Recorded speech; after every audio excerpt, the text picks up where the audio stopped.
باللہ من الشیطان الرجیم بسم اللہ الرحمن الرحیم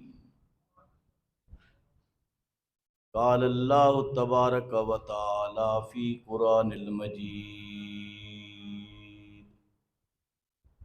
ان الذین یؤذون اللہ ورسولہ لعنہم اللہ فی الدنیا والآخرہ وَأَدَّ لَهُمْ عَذَابًا مُهِينًا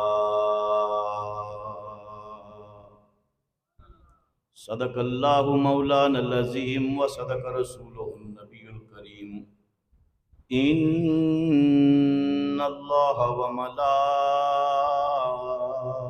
وملائکتہ یصلون علی النبی یا ایہا الذین آمنوا صلو علیہ وسلموا تسلیما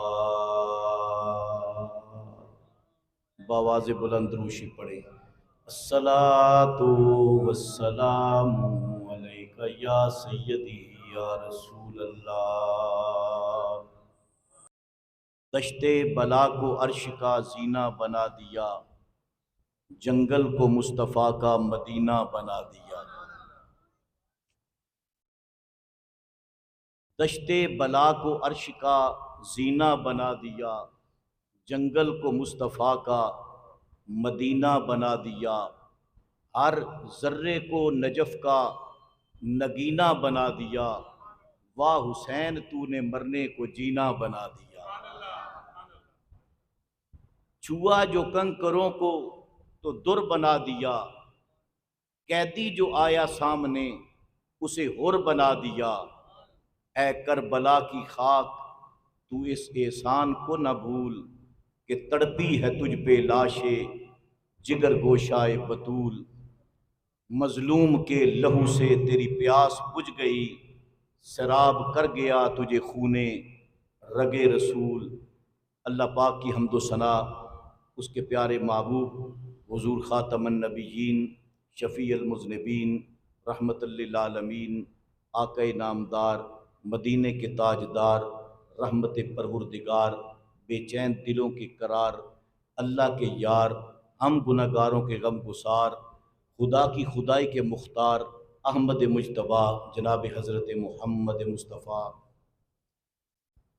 صلی اللہ علیہ وآلہ وسلم کی بارگاہ اقدس کے اندر کروڑوں درود و سلام کا ہدیہ پیش کرنے کے بعد آج کی یہ پاک محفل جو شہادت حضرت سیدنا امام علی مقام نواسہ رسول جگر گوشہ بطول شہزادہ گلگ و قبا راکب دوش مصطفیٰ نور دیدہ مرتضیٰ سید الشہداء حضرت سیدنا امام علی مقام امام حسین علیہ السلام ورضی اللہ تعالی عنہ کی بارگاہ اقدس کے اندر مودتوں محبتوں عقیدتوں کا خراج پیش کرنے کے لیے اس کا انعقاد کیا گیا ہے۔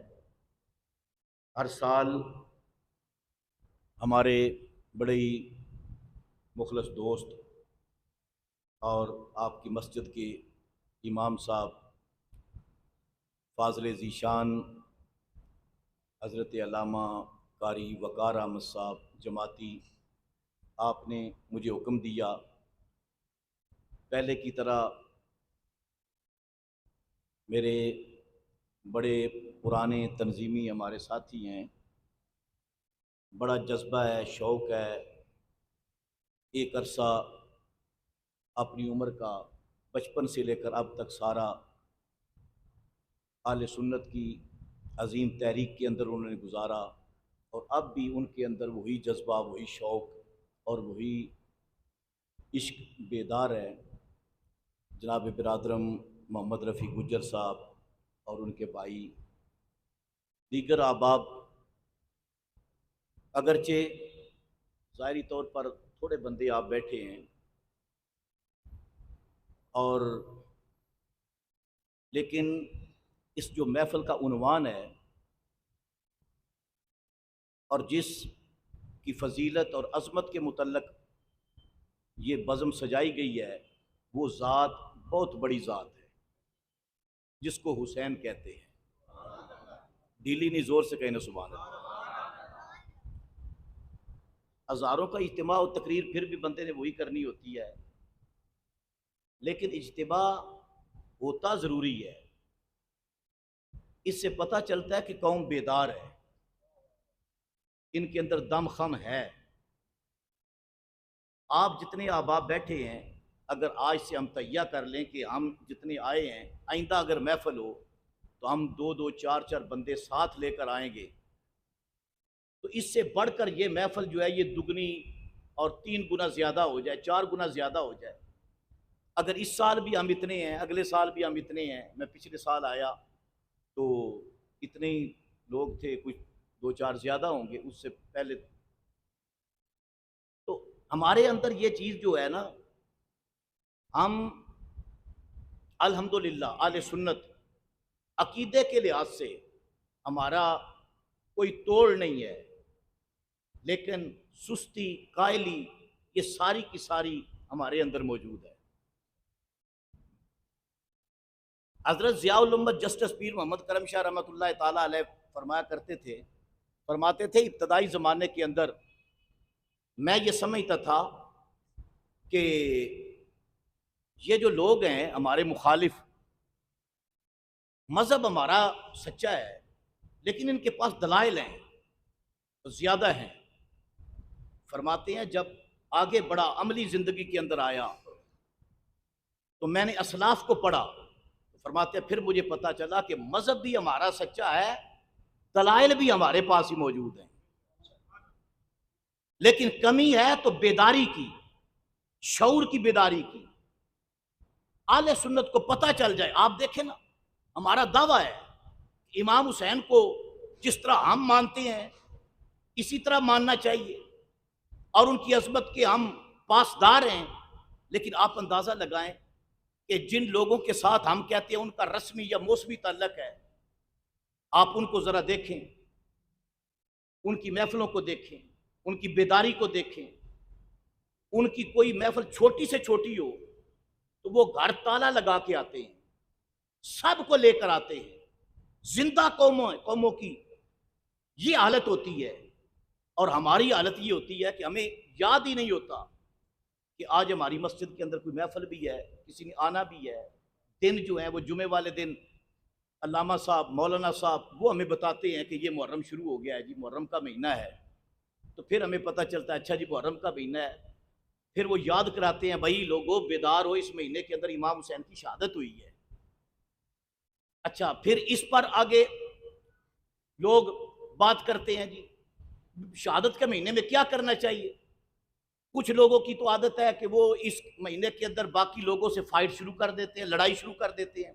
میں کہتا ہوں لڑائی نہ کرو، اس مہینے کے اندر امام حسین کا ذکر کرو، نواسہ رسول کا ذکر کرو، جھگڑا نہ کرو. امام حسین امن کی علامت ہے. امام حسین پورے دین کا نام ہے، شریعت رسول کا نام ہے، نظام مصطفیٰ کی تحریک کا نام ہے. امام حسین ہی قوم کی بیداری کا نام ہے.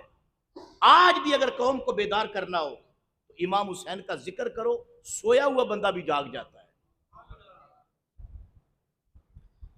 میرے استاد پیر خضر شاہ صاحب فرمایا کرتے تھے کہ کربل دیاں یاداں نے یہ سوچ عطا کی تھی، شبیر دا نام لے کے دنیا نو جگانا ہے. حضرات میں نے قرآن پاک کی ایک آیت تلاوت کی ہے. اللہ پاک ارشاد فرماتے ہیں ان الذین یؤذون اللہ ورسولہ لعنہم اللہ فی الدنیا والآخرہ. ارشاد باری تعالیٰ ہے بے شک وہ لوگ جو اللہ اور اس کے رسول کو اذیت پہنچاتے ہیں، اللہ تعالیٰ کی دنیا کے اندر بھی ان پر لعنت ہے اور آخرت کے اندر بھی لعنت ہے. وَأَعَدَّ لَهُمْ عَذَابًا مُهِينًا. اللہ تعالیٰ نے ان کے لیے ذلیل کر دینے والا عذاب تیار کر رکھا ہے. یہ قرآن پاک کی آیت کا میں نے سادہ سا ترجمہ بیان کر دیا ہے کہ جو اللہ کو اذیت پہنچاتے ہیں اور اللہ کے رسول کو اذیت پہنچاتے ہیں. اذیت کا مطلب ہے تکلیف پہنچانا. کسی کو تکلیف پہنچانے کا نام اذیت ہے. وہ زبانی طور پر اذیت پہنچائیں، وہ آپ پریکٹیکل جسمانی طور پر اس کو اذیت پہنچائیں، کسی انداز کے ساتھ بھی اذیت پہنچائیں جس سے اس کا دل ٹوٹے، اس کو تکلیف ہو، اس کو درد محسوس ہو، تو اس کو کہتے ہیں اذیت پہنچانا. اب قرآن پاک نے یہاں پر بیان فرمایا ان الذین یؤذون اللہ ورسولہ، پہلے اللہ کا ذکر ہوا، اللہ کو تکلیف پہنچاتے ہیں، اللہ کے رسول کو تکلیف پہنچاتے ہیں. اذیت پہنچتی ہے جس کا جسم ہو. دلی نہیں، زور سے کہنے سبحان اللہ. یہ 2-3 جملے صرف آیت پر آگے میں بیان کرتا ہوں.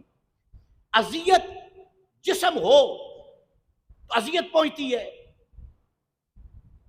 اب اللہ پاک جسم سے پاک ہے، اب اللہ کو کیسی اذیت پہنچتی ہے؟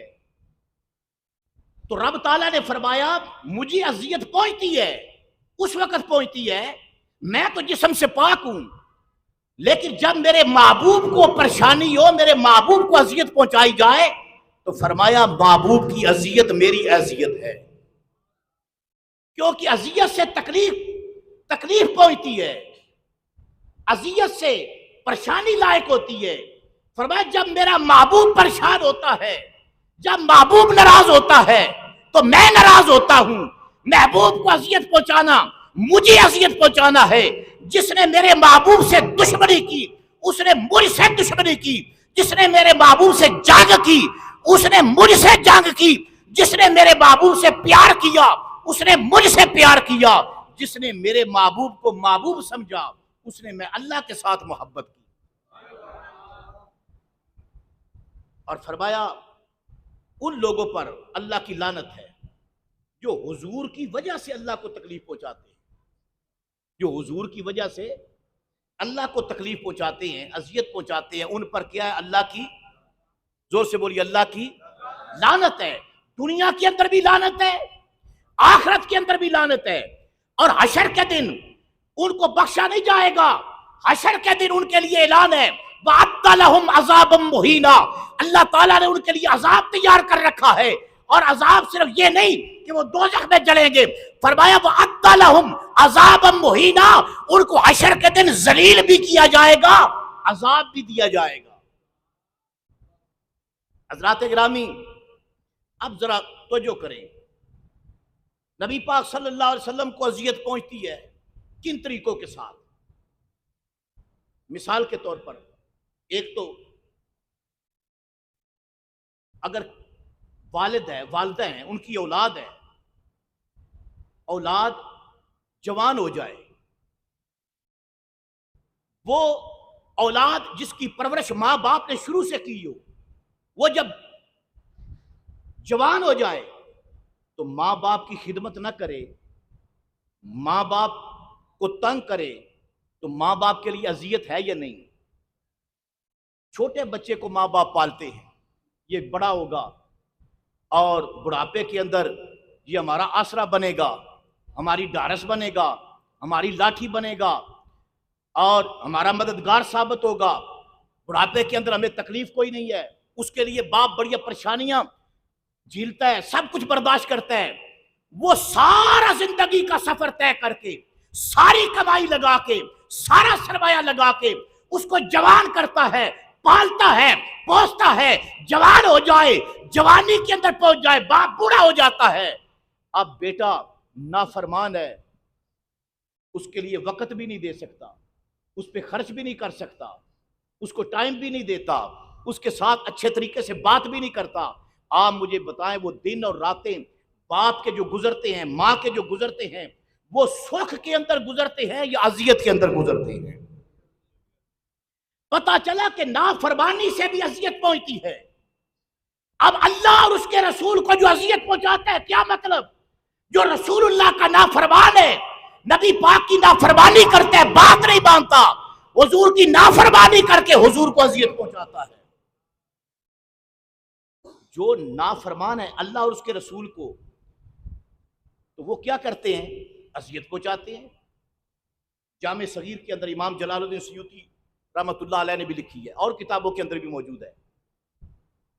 حضور فرماتے ہیں قیام جب سوموار کا دن ہوتا ہے، اور جمعرات کا بھی ذکر ہے، جمعرات کے یہ سوموار کا دن ہوتا ہے، تو جن کے والدین فوت ہو گئے ہیں، تو جو میری طرف کرنا، جن کے والدین فوت ہو گئے ہیں، اولاد پیچھے چھوڑ گئے ہیں، فرمایا جب جمعرات کا دن ہوتا ہے، سوموار کا دن ہوتا ہے، ان کی اولاد، ان کے اعمال والدین کے سامنے پیش کیے جاتے ہیں۔ جب پیش ہوتے ہیں، اگر اچھے اعمال ہوتے ہیں انہیں راحت ہوتی ہے، اگر اعمال برے ہوتے ہیں، اولاد بد کردار ہوتی ہے، برے کام کرتی ہے، فرمایا ان کو قبر کے اندر بھی اذیت پہنچتی ہے۔ کیا ہوتا ہے اذیت؟ اسی طرح حضور نے فرمایا جمعرات والے دن ہر امتی کے جو اعمال ہیں وہ پیش کیے جاتے ہیں، اس کے نبی کے حضور میرے امتیوں کے اعمال میرے سامنے پیش کیے جاتے ہیں۔ فرمایا نیکوں کے اعمال دیکھ کر میں خوش ہوتا ہوں، بروں کے اعمال جب سامنے آتے ہیں میں محمد کو اذیت پہنچتی ہے، نافرمانی سے اذیت پہنچتی ہے۔ اور اس کے علاوہ بس بھائی چپ کر جب اوئے حضرات توجہ، اس کے علاوہ جسمانی طور پر ہوتا ہے، بندے کا جسم ہے نا، جسم کے اندر ایک بال آپ پکڑ کر کھینچیں، ایک بال اٹھائیں، اس کو پکڑے کھینچیں، پورا جسم مضطرب ہو جائے گا، پورے جسم کو تکلیف ہوگی، پورا جسم پریشان ہو جائے گا۔ میرے نبی پاک صلی اللہ علیہ وآلہ وسلم کی آل یہ حضور کے جگر پارے ہیں، یہ حضور کے جسم کے حصے ہیں، ان کا تعلق نبی پاک صلی اللہ علیہ وسلم کے ساتھ کیسا ہے؟ جن کو ہم آل رسول کہتے ہیں، جن کو ہم عطرت پیمبر کہتے ہیں، جن کو ہم ذریت مصطفیٰ کہتے ہیں، جن کو ہم آل نبی کہتے ہیں، یا جن کو ہم مصطفیٰ کریم کی اولاد کہتے ہیں، ان کا حضور کے ساتھ کیسا تعلق ہے؟ آؤ ذرا اس انداز سے بھی دیکھو کیا تعلق ہے حضور سے۔ حضور کی چچی ہیں، ان کا نام ہے ام الفضل، یہ حضرت عباس بن عبد المطلب کی زوجہ ہیں، عبداللہ ابن عباس کی والدہ ہیں، حضور کی سگی چچی ہیں۔ ان کو خواب آیا، بڑی معروف حدیث ہے، میں جو بیان کرنا چاہتا ہوں اشارہ کر کے بیان کرتا ہوں، معروف حدیث آپ نے سنی بھی ہوگی۔ ان کو خواب آیا، پریشان ہوگی، صبح آئی حضور کی بارگاہ کے اندر، عرض کرتی ہے یا رسول اللہ آج میں بڑی پریشان ہوں، میں نے خواب دیکھا ہے تو میں اس کی وجہ سے پریشان ہوں، آپ کی خدمت کے اندر آئی ہوں۔ حضور نے فرمایا، اور یہ بھی ہے آج تو لوگ کہتے ہیں نا ساری آرزویں اللہ کے سامنے کیا کرے، حضور کے پاس کیا دیتے ہیں؟ میں نے کہا حضور کے دور میں آل رسول کا طریقہ یہ تھا، جب پریشان ہوتے تھے حضور کی بارگاہ کے اندر جاتے تھے، پریشانیاں حضور سے حل کراتے تھے۔ وہ سمجھتے تھے اللہ بھی مشکل کشا ہے، اللہ کا نبی بھی مشکل کشا ہے۔ یا رسول اللہ پریشان ہوں، خواب آئی ہے۔ حضور نے فرمایا کیا خواب آیا؟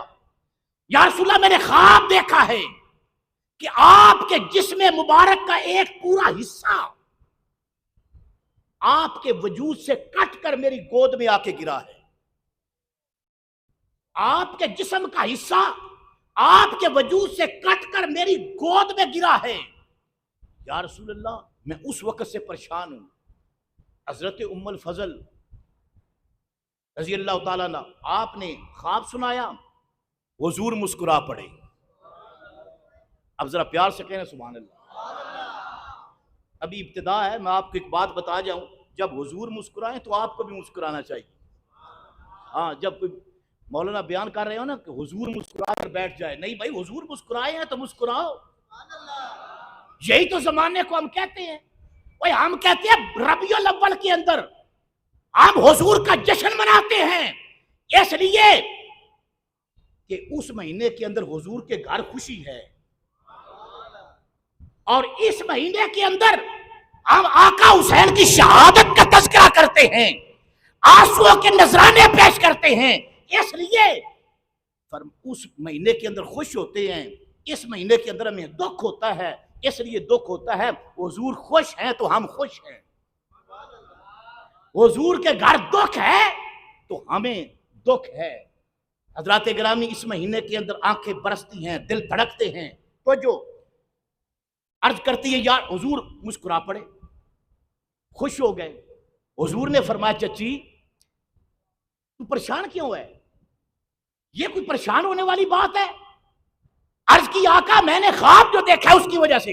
حضور نے فرمایا یہ خواب کوئی برا خواب نہیں ہے، یہ خواب بڑا اچھا خواب ہے۔ یہ کبھی کبھی بندے کو خواب آتا ہے نا، تو خواب کے بارے میں حکم یہ ہے کہ جو آپ دیکھ رہے ہوتے ہیں نا، حقیقت میں وہ نہیں، اس کی تعبیر ہوتی، ہر خواب کی تعبیر ہوتی ہے۔ ہمیشہ جو آپ خواب میں دیکھتے ہیں اس کی کوئی تعبیر ہوتی ہے، جس کے اس لیے سرکار نے فرمایا کہ اگر تمہیں خواب آئے، ہر بندے کو خواب نہ سنایا کرو، اسے خواب سنایا کرو جو تعبیر جانتا ہو۔ اگر نہیں جانتا آپ کو ویسے پریشان کر دے گا۔ تو ہر خواب، بعض بندے کہتے ہیں فلاں مولانا کو یہ خواب آیا، یاروں نے خواب یہ سنایا، وہ ان کو یہ خواب آیا، یہ خواب آ سکتا ہے۔ اور بابا تمہیں کیا پتا، خواب کی تو تعبیر ہوتی ہے، اگر تم تعبیر جانتے ہو تو پھر بات کرو۔ ام الفضل فرمانے لگی، حضور نے فرمایا خواب بڑی اچھی ہے، خوش ہو گئے سرکار۔ جب حضور مسکرائے ام الفضل کے چہرے پر بھی رونق آ گئی۔ کہا یا رسول اللہ میں پریشان تھی، آپ کہتے ہیں خواب اچھا ہے۔ حضور نے فرمایا خواب اس لیے اچھا ہے، تو پریشان اس لیے ہے کہ میرے وجود کا حصہ کٹ کر تیری گود میں آیا ہے، تو جو میرا وجود اور اس کا حصہ کٹ کر تیری گود میں آیا ہے، اس سے مراد میری بیٹی کے گھر ایک بیٹا پیدا ہوگا، وہ پرورش تیری گود میں پائے گا۔ فرمایا وہ جو میرے جسم کا ٹکڑا تو نے دیکھا ہے اپنی گود میں آتے، اس سے مراد میری بیٹی کے گھر پیدا ہونے والا میرا نواسا ہے، وہ تیری گود میں آئے گا، تو اس کو اس کی پرورش کرے گی، اور تیری گود کے اندر آ کے وہ پلتا رہے گا۔ اس لیے فرما اس سے مراد میرا حسین ہے۔ اس کی وجہ امام حسن علیہ السلام کی جب ولادت ہوئی نا، 1 سال بعد امام حسین کی ولادت ہوئی۔ آپ دودھ پیتے تھے، تو اب امام حسن کی جب ولادت ہوئی تو حضرت ام الفضل کی گود میں ان کو دیا گیا۔ امام حسین نے 1 عرصے تک حضرت ام الفضل کا دودھ پیا۔ اس لیے حضور نے فرمایا تھا، فرمایا بیٹا نواسا میرا ہوگا، تیری گود میں کھیلے گا۔ اب یہ روایت تو مکمل ہو گئی، اب میں آپ سے پوچھتا ہوں امام حسین علیہ السلام کی کیا حیثیت ہے، کیا سٹیٹس ہے ان کا؟ اگر کوئی یہ جاننا چاہے تو حضور کی اس حدیث پر غور کرے کہ حسین کون ہے۔ حسین عام نہیں، حسین صرف نواسا نہیں، حسین نبی کے وجود کا حصہ ہے، جسم مصطفیٰ کا ٹکڑا ہے۔ اگر ایک مقام پر جسم کو تکلیف ہو پورا جسم مضطرب ہوتا ہے۔ حسین جسم رسول کا حصہ ہے، اگر حسین مضطرب اور پریشان ہوتے ہیں تو رسول اللہ پریشان ہوتے ہیں۔ کون حسین؟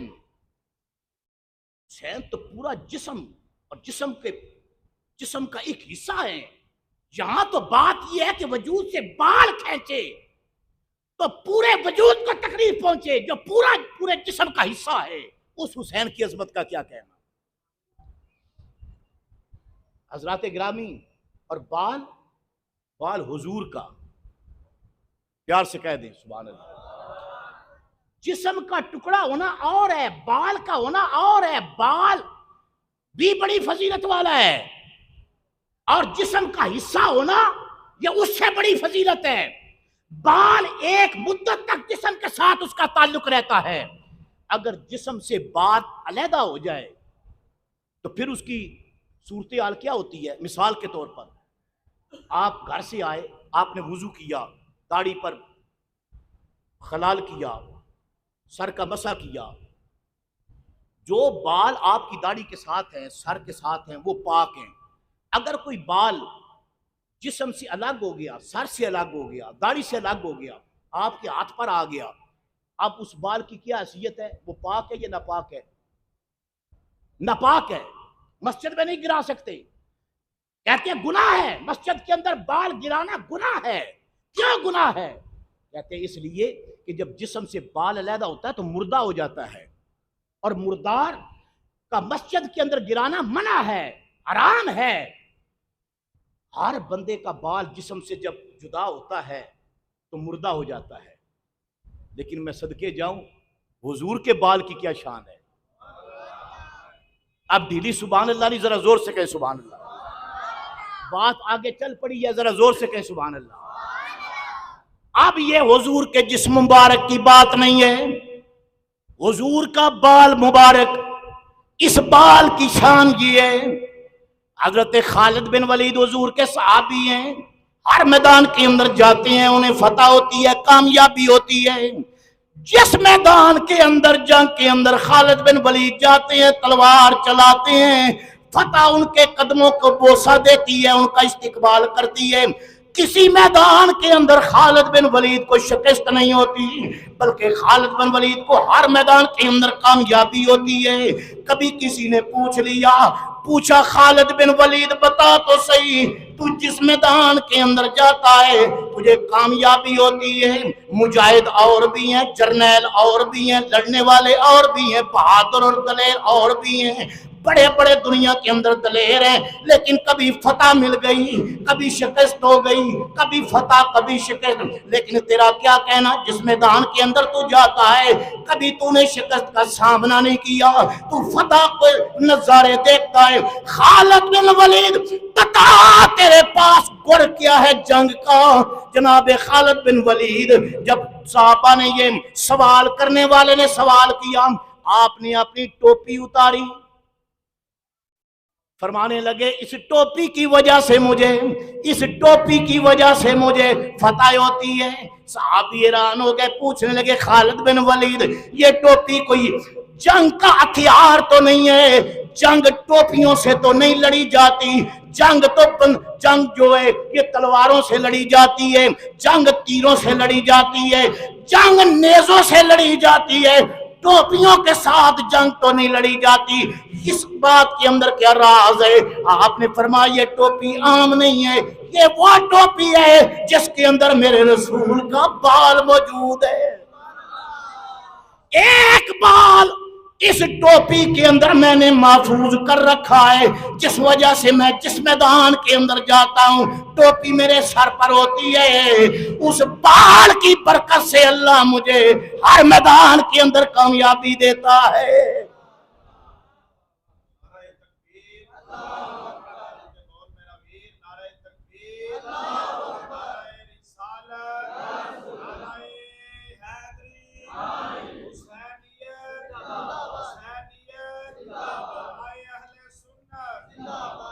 نواسے رسول امام علی مقام کی بات سننے والوں، مسجد کے اندر آ کر بیٹھنے والوں، تعداد تمہاری تھوڑی ہے یا زیادہ ہے، میری اس بات پر ذرا غور کرنا۔ جب حضرت خالد بن ولید نے کہا ہر میدان کے اندر سامنے اگر لاکھوں کا لشکر جرار بھی ہو شکست اس لیے کھا جاتا ہے، یہ سرکار کے بال مبارک کی برکت ہے۔ لوگوں جیسے نبی کے بال کی شان یہ ہے۔ آج تے لوگ کہتے ہیں، آج حضور کے بارے میں کہتے ہیں حضور زندہ نہیں ہے۔ میں نے کہا نبی کے بال جیسا کسی کا بال نہیں ہے۔ ہر بندے کا بال جسم سے جدا ہو تو بال مر جاتا ہے، مردہ ہو جاتا ہے، لیکن نبی پاک صلی اللہ علیہ وسلم کے جسم مبارک کا بال جسم سے علیحدہ بھی ہو جائے تو مرتا، بولو مرتا، ناپاک نہیں ہوتا، نہ ناپاک ہوتا ہے نہ مرتا ہے۔ تو میں نے کہا جس نبی کے بال کو موت نہیں آتی اس نبی کی اپنی ذات کو موت کیسے آئے گی؟ جو تم کہتی ہو نبی فلاں بھی مر گیا، فلاں بھی مر گیا، فلاں بھی مر گیا، اور بھائی انبیاء پر بھی ایسے ہی باقی لو نا۔ میں نے کہا حضور کی بات جب کرو تو ذرا سنبھل کے کرو، سوچ کے کرو، حضور عام نہیں ہے۔ اوے حضور کے بال کی شان یہ ہے، جس کا بال مردہ نہیں ہو سکتا وہ نبی خود کیسے ہو سکتا ہے؟ اور دوسری بات جو میں کہنا چاہتا ہوں ذرا توجہ کرنا، علامہ جلالی صاحب بھی آ گئے، ایک بڑے پنج تنی مولائی نے، نالے جلالی تے نالے مولائی، آکھو نا سبحان اللہ۔ ہن ٹلی سبحان اللہ نہ کو زور نہ کو سبحان اللہ جلالی بھی نہ تے مولائی تے پنج تنی ماشاءاللہ پکے پنج تنی حضرات توجہ عرض یہ کر رہا ہوں بال مبارک یار جس نبی کے بال کی یہ شان ہے میں نے سنا ہے بڑے بڑے مولویوں کو بیان کرتے ہوئے 2-2 گھنٹے حضور کے بال مبارک کی شان بیان کرتے ہیں خالد بن ولید کی عظمت بیان کرتے ہیں ان کی فتح و کامیابی کے راز کے اندر بال مبارک کی شان بیان کرتے ہیں بالکل کرنی بھی چاہیے لیکن میں حیران اس وقت ہوتا ہوں جب بال کی بات تو کرتے ہیں لیکن جب آل کی بات آتی ہے تو پھر زبانوں پہ تالے لگ جاتے ہیں میں نے کہا بابا اور جس نبی کے بال کی شان مانتا ہے اس نبی کی آل کے مقام کو کیوں نہیں مانتا جس نبی کا بال اتنی شان والا ہے اس میرے نبی پاک کی پیاری آل کا کیا مقام ہوگا اور حسین وہ ہیں جن کا تعلق صرف بال جیسا نہیں ہے یہ تو نبی پاک کے گوشت کا حصہ ہیں حضور کے جسم کا حصہ ہیں حضور کے خون کا حصہ ہیں حسین کا خون رسول اللہ کا خون ہے ان کا گوشت رسول اللہ کا گوشت ہے ان کی ہڈیاں رسول اللہ کی ہڈیاں ہیں یہ وہ حسین ہے جب پیدا ہوئے پیدا ہونے کے بعد میرے نبی پاک صلی اللہ علیہ وسلم نے ان کے کان کے اندر خود اذان پڑی تھی ان کو گٹی اپنی لعاب مبارک کے ساتھ کھجور نرم کر کے ان کو گٹی بھی خود رسول اللہ نے دی تھی میرے نبی پاک صلی اللہ تعالی علیہ وسلم کا امام حسین کے ساتھ کیسا تعلق ہے آؤ ایک روایت بیان کرتا ہوں اور اس روایت کو امام طبرانی نے معجم الکبیر کے اندر لکھا ہے اس دور ایک بڑا بدماش قسم کا کردار ہے مروان کا مروان بن حکم بڑا ذلیل و اہل بیت کا جانی دشمن تھا گورنر بھی مدینے کا رہا ہے مروان بن حکم حضرت ابو ہریرہ سارے کو رضی اللہ تعالیٰ عنہ کا آپ زندگی کی آخری سالوں کے اندر بیمار ہو گئے جسم کے اندر نکات ہو گئی چل نہیں سکتے تھے اٹھ کر زیادہ بیٹھ بھی نہیں سکتے تھے بستر پر آپ لیٹے رہتے جب بیماری زیادہ ہو گئی کمزور ہو گئے نحیف ہو گئے نکات وجود کے اندر آ گئی چلنا پھرنا بند ہو گیا باہر جانا بند ہو گیا مروان کو پتا چلا ابو ہریرہ کے مقام سے تو ساری دنیا واقف تھی یہ رسول اللہ کے صحابہ کے اندر ان کا کیا مقام ہے نبی پاک کے محدث صحابہ میں سے حضرت ابو ہریرہ رضی اللہ تعالیٰ عنہ آپ کی شخصیت ہے وہ پتہ کرنے کے لیے تیمارداری کرنے کے لیے جناب ابو ہریرہ کے پاس آیا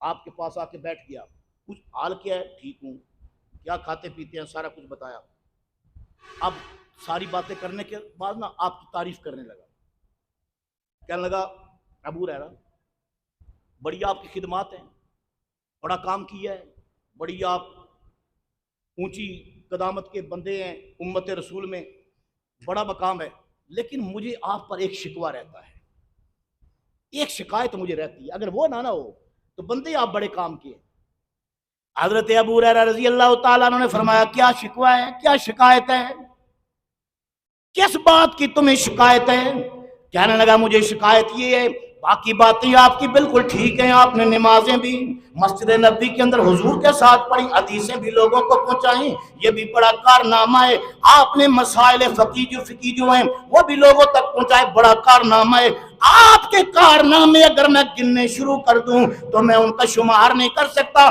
جو مجھے شکوہ ہے وہ یہ ہے آپ حسنین کریمین کا بڑا احترام کرتے ہیں ان سے بڑا پیار کرتے ہیں آپ کو پتہ ہے نا حسنین کی تو زیادہ عمر ہی نہیں تھی حسن اور حسین کی عمریں بالکل چھوٹی تھی حضور کے ساتھ اتنی دیر تو زیادہ نہیں رہے آپ جب بازار کے اندر چلتے ہیں، سامنے اگر حسین آ جاتے ہیں آپ راستہ چھوڑ کے دیوار کے ساتھ کھڑے ہو جاتے ہیں۔ میں نے آپ کو دیکھا ہے کبھی جنازہ پڑھنے کے بعد حسین پاک کے قدموں پہ مٹی پڑی ہوتی ہے، ان کے نالین پر آپ اپنی دستار اتار لیتے ہیں اور حسین پاک کی قدموں پر مٹی صاف کرنے لگتے ہیں۔ کبھی میں نے دیکھا ہے حسن مجتبی آتے ہیں، آپ اپنی چادر مبارک کو زمین پر بچھا دیتے ہیں اور شہزادے کے نالین اتار کر ان نالین کے ساتھ جو مٹی لگی ہوتی ہے وہ اپنی چادر پہ جھاڑتے ہیں، پھر اس کی دستار اپنے سر پر باندھ لیتے ہیں۔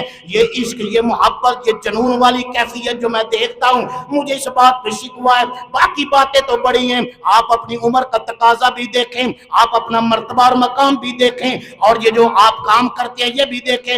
اللہ کی قسم امام طبرانی نے لکھا ہے ابو ہریرہ لیٹے ہوئے تھے، اٹھ نہیں سکتے تھے، آپ نے چست بڑی تیزی کے ساتھ آپ اٹھے، اٹھ کر اپنی چارپائی پر بیٹھ گئے اور پھر چارپائی سے نیچے اپنی یہ پاؤں نیچے کر کے نا بیٹھے اور اس کی آنکھوں میں آنکھیں ڈال کر آپ نے فرمایا اے مروان، اے ابن ابی زرقہ کے بیٹے سن، تمہیں کیا پتا کہ حسن اور حسین کا مقام کیا ہے؟ فرمایا ہم نے دیکھا ہے، اللہ نے یہ جو آنکھیں دی ہے بیدار مغز دیا ہے، ہم نے حسین کو دیکھا ہے، حسن کو بھی دیکھا ہے کہ حضور ان کے ساتھ پیار کیسے کرتے ہیں۔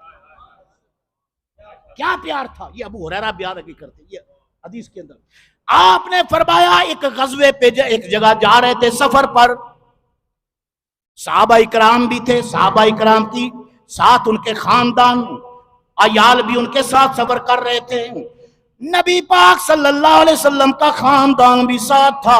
فرماتے ہیں ہم ایک جنگل سے گزرے، بیابان جنگل تھا، گزرتے گزرتے لقودق صحرا ہے اور گرمی شدت کی ہے، آسمان سے گرمی پڑ رہی ہے، فرش بھی تپا ہوا ہے، اس اوقات کے اندر، اس وقت کے اندر مشکیزوں کے اندر پانی خشک ہو گیا۔ اچانک سفر جاری تھا، دو بچوں کے رونے کی آواز آئی، جب رونے کی آواز آئی حضور تھوڑا سا فاصلے پر تھے، سرکار نے اس جب آواز آپ کے کانوں میں گونجی آپ نے اپنی سواری کو تیز کر لیا، تیز کرتے ہوئے اس جانب آپ نے دوڑایا جدھر سے آواز آ رہی تھی رونے کی۔ صحابہ نے پوچھا یا رسول اللہ اتنی تیزی کس بات کی ہے؟ فرمایا میرے حسن اور حسین کے رونے کی مجھے آواز آ رہی ہے۔ آپ اس سواری کے بالکل قریب پہنچے، سواری کے ساتھ سواری لگائی، پردے کے اندر پاک بی بی تھی، آپ نے فرمایا میری بیٹی زارا بطول، یہ میرے حسن کے رونے کی آواز ہے اور حسین کے رونے کی آواز ہے، کیوں میرے بیٹے رو رہے ہیں؟ بابا پانی، مشکیزے کے اندر پانی نہیں ہے، ان کو پیاس لگی ہوئی ہے، پیاس کی وجہ سے رو رہے ہیں۔ میرے نبی پاک صلی اللہ علیہ وسلم نے خالی مشکیزہ اپنا دیکھا، پانی کی بوند موجود نہیں تھی، جناب زارا بطول کا مشکیزہ خالی تھا، صحابہ کا لشکر تھا، میرے نبی پاک صلی اللہ علیہ وسلم نے اس مشکیزے کو اٹھایا اور لشکر کے اندر بلند کیا، بلند کر کے آواز دی، فرمایا او قافلے والو اگر کسی کے پاس پانی ہو وہ پانی لے کر آئے، میرا حسن بھی پیاسا ہے، میرا حسین بھی پیاسا ہے، حسن بھی رو رہا ہے، حسین بھی رو رہا ہے، مجھ سے حسن کا رونا برداشت نہیں ہوتا، مجھ سے حسین کا رونا برداشت نہیں ہوتا۔ اتنا کا صحابہ اکرام نے اپنے اپنے مشکیزیں بلند کیے، ان کے اندر پانی نے، مطلب یہ تھا کہ یا رسول اللہ پانی ختم ہو گیا، آگے تھوڑا فاصلہ رہتا تھا آبادی تک پہنچنے کے لیے، پانی موجود نہیں ہے، تھوڑا فاصلہ رہتا ہے، طے کر لیتے ہیں۔ حضور نے فرمایا نہیں، سرکار نے جلدی آپ نے بیوی پاک سے فرمایا، بیٹی سے فرمایا بیٹی زارا مجھے حسن مجھے دو، انہوں نے چادر مبارک سے نا امام حسن کو باہر نکالا، حضور نے امام حسن کو اٹھایا، یہ کون بیان کر رہا ہے؟ یہ حضرت ابو ہریرہ بیان کر رہے ہیں مروان کے سامنے۔ آپ نے فرمایا تجھے تو یہ شکوہ ہے کہ میں ان سے محبت اس انداز سے کیوں کرتا ہوں، سن۔ حضور نے حسن کو اٹھایا، سینے سے لگایا، سینے سے لگانے کے بعد حضور نے اپنی زبان مبارک امام حسن کے منہ کے اندر ڈالی، حضور نے فرمایا میرے پیارے بیٹے چوس لے، یہ میری زبان چوس لے۔ اب لگتا یوں تھا حسین حسن اس طرح چوستے جاتے تھے، یوں لگتا تھا کہ زبان کا جو کنیکشن ہے نا، زبان کا کنیکشن یہ حوض کوثر کے ساتھ جڑا ہوا ہے۔ حسین پیتے جاتے تھے، رسول پلاتے جاتے تھے۔ جب سراب ہو گئے، نواسہ رسول کو یوں دیکھا، میرے پاک رسول نے رونے والا شہزادہ اب خاموش ہو چکا تھا اور اس کے لبوں پر مسکراہٹ تھی۔ آپ نے چادر میں سے اندر دیا، فرمایا اب حسین کو میری طرف کر دے۔ امام حسین کو باہر نکالا، سینے سے لگایا، زبان ان کے منہ میں ڈالی، فرمایا میرے شہزادے پی لے پی لے۔ حضور کی زبان مبارک حسین چوسنے لگے۔ یہ بیان کرنے کے بعد آپ نے فرمایا مروان یہ منظر میری آنکھوں نے خود دیکھا ہے،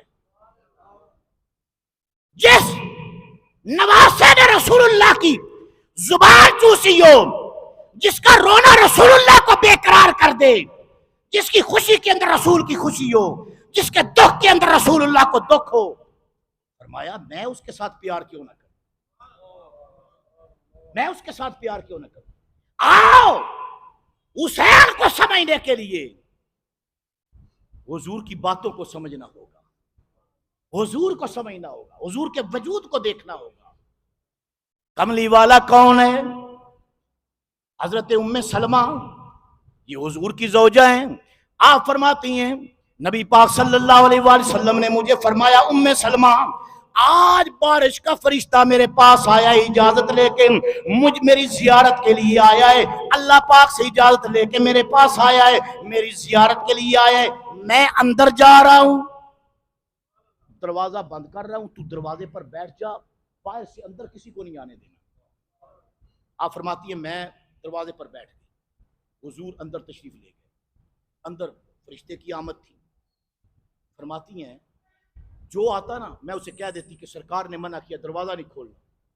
فرماتی اچانک امام حسین چھوٹے تھے، بچوں کی طرح دوڑتے ہوئے آئے۔ آپ فرماتی ہیں میرا اشارہ کرتے کرتے پکڑتے پکڑتے، آپ چونکہ بچپن میں تھے، بچپن میں بچہ بڑا پھرتیلا ہو، امام حسین نے چھلانگ لگائی، دروازہ کھول کے اندر چلے گئے اور اندر جا کے حضور کے کندھوں پر بیٹھ گئے۔ کبھی سرکار کی داڑھی مبارک کے اندر اپنی انگلیاں ڈالتے ہیں، کبھی حضور کے اس کندھے پر بیٹھتے ہیں، کبھی اس کندھے پہ آ جاتے ہیں، کبھی گود کے اندر کھیلنے لگتے ہیں، کبھی کوئی انداز ہے، کبھی بائیں جو ہیں حضور کی گردن مبارک کے اندر ڈال لیتے ہیں۔ فرشتہ یہ عمل دیکھ رہا ہے، فرشتے نے کہا یا رسول اللہ آپ اس نواسے سے بڑا پیار کرتے ہیں۔ آپ نے فرمایا میں پیار کیوں نہ کروں، میں اس سے بڑی محبت کرتا ہوں، میں اس سے بڑا پیار کرتا ہوں، جو اس سے پیار کرے میں اس سے بھی پیار کرتا ہوں، اور جس سے میں پیار کرتا ہوں اس سے اللہ بھی پیار کرتا ہے۔ اچھا جب حضور نے یہ بیان کیا فرشتہ کہنے لگا یا رسول اللہ یہ جو آپ کا نواسہ جس سے آپ اتنا پیار کریں اس کو کربلا کی زمین پر قتل کر دیا جائے گا، ذبح کیا جائے گا، اس کے سامنے اس کے چھوٹے چھوٹے بچوں کو ذبح کر دیا جائے گا، اس کے خیمے جلا دیے جائیں گے، اس کا سر کاٹ لیا جائے گا، نیزے کی نوک پہ چڑھایا جائے گا۔ اتنے ستم ہوں گے، یہ کہنا تھا تو حضور کی آنکھیں برسنے لگی، رشتہ چلا گیا۔ بی بی پاک فرماتی ہیں میں باہر بیٹھی تھی، اندر سے مجھے رونے کی آواز آئی۔ کیا ہوا اندر سے رونے کی؟ ذرا زور سے بول، اندر سے رونے کی۔ یہ میری بات کو سمجھنے کی کوشش کرو۔ ام سلمہ فرماتی ہیں میں دروازے پر تھی، حضور اندر تھے، فرماتی ہیں باہر مجھے بیٹھے ہوئے نا حضور کے رونے کی آواز آئی۔ آج کچھ ایسے بندے ہیں وعدن نہیں جی امام حسین دکھ درد واقعہ یہ بیان نہ کیا کرو، بالکل نہ بیان کیا کرو، اس کا فلسفہ بیان کیا کرو۔ اور میں نے کہا فلسفہ سمجھا دیا جاتا نا ویسے امام حسین کی شہادت نہ ہوتی، اگر ہونی تھی اکیلے حسین کی ہو جاتی۔